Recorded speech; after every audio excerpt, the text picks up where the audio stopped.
Namaskaram, Sadhguru. So, I'm saying that the idea of competition is so much ingrained in our minds, not even at the school level, but even at the postgraduate level or any aspect of our lives, that it creates a lot of unnecessary stress. So, what can be really done about this? Competition is a good thing. If you're incompetent and you're in competition, you will feel stressed.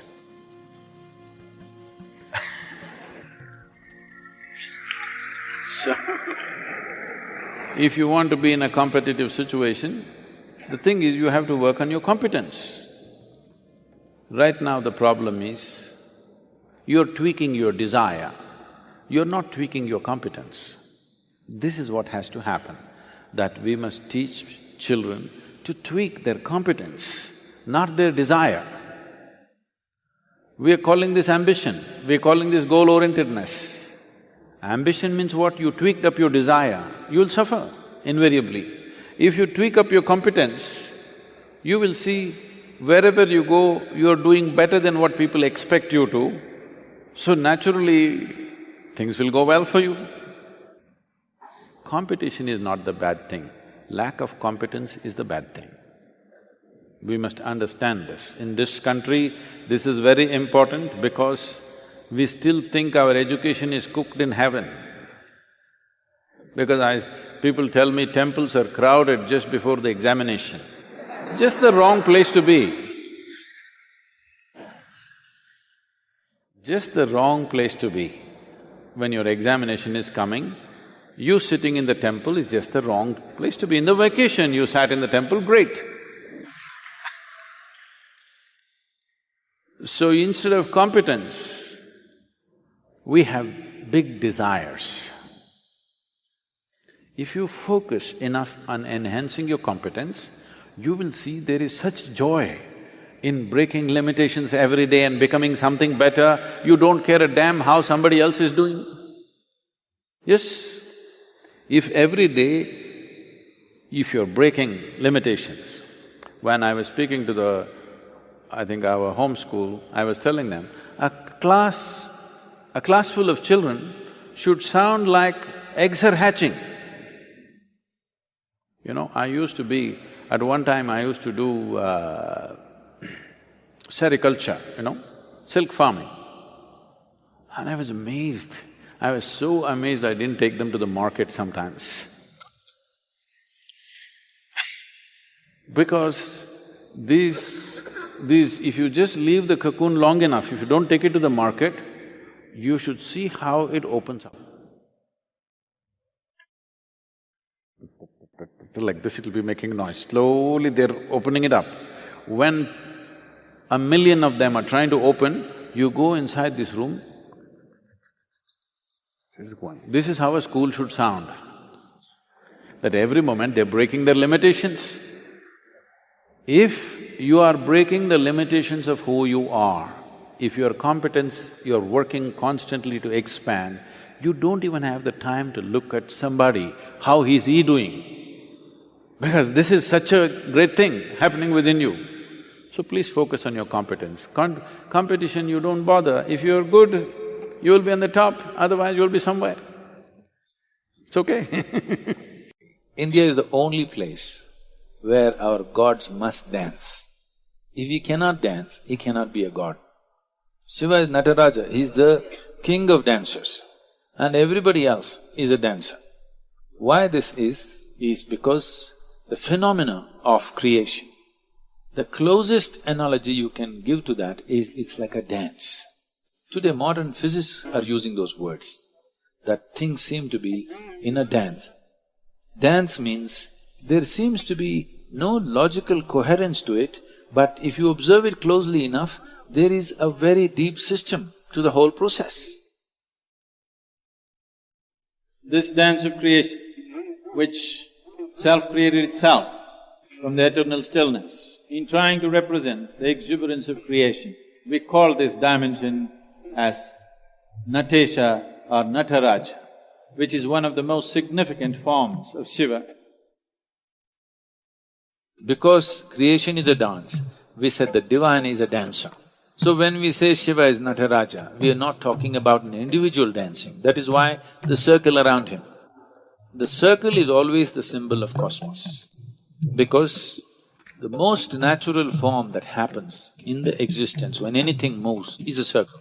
Anything that happens by itself is a circle. The planet is a circle, the moon is a circle, the sun is a circle, everything else is a circle because circle is a shape of least resistance.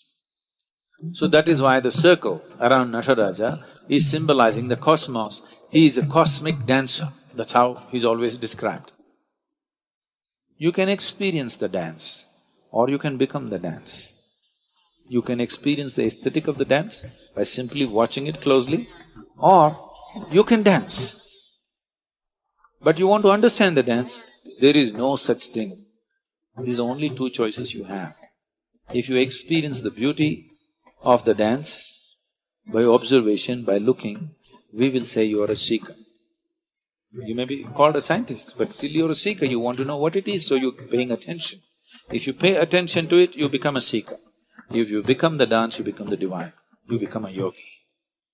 That's a choice you have. Young leaders that you've seen, where have been the susceptibilities, the vulnerabilities that over time they can work their way through, maybe giving them a little bit of guidance now can help?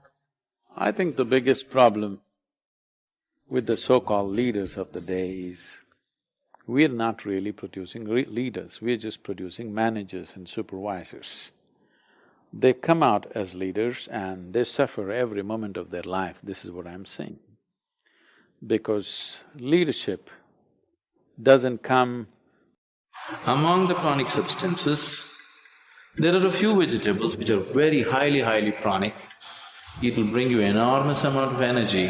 At the same time, it keeps your nerves very calm. All these things are relevant only for those people who are constantly striving how to better their life, how to perform little better, how to open up another dimension of life.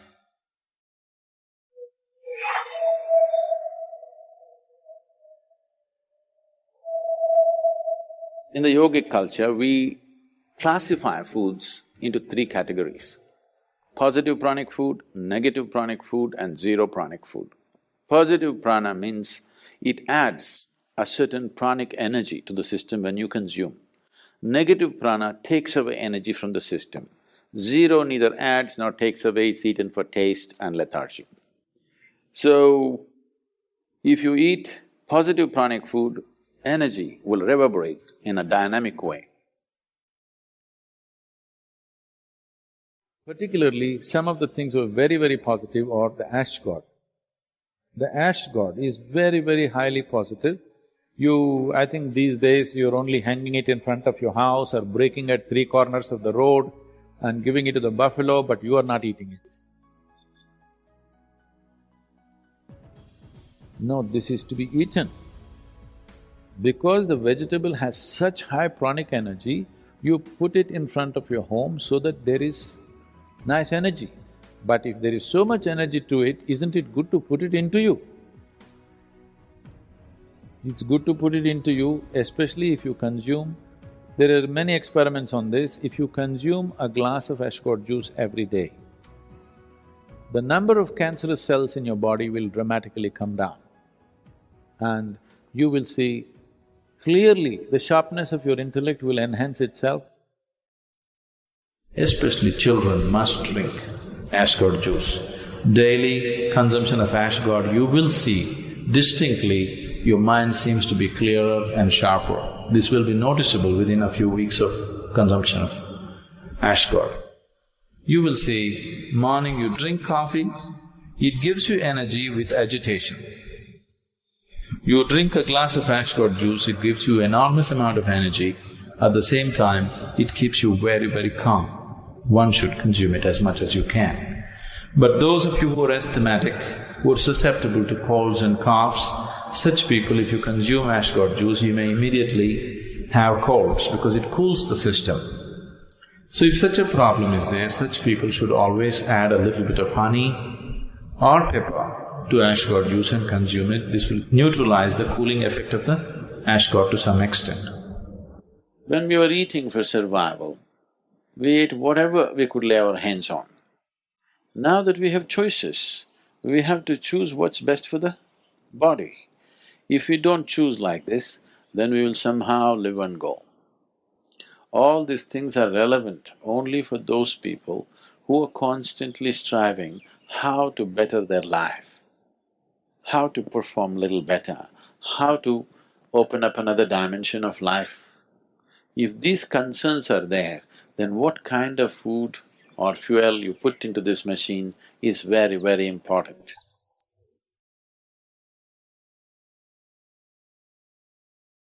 Thank you for watching. Don't forget to subscribe to not miss any new content and invite your friends to join us on this learning adventure.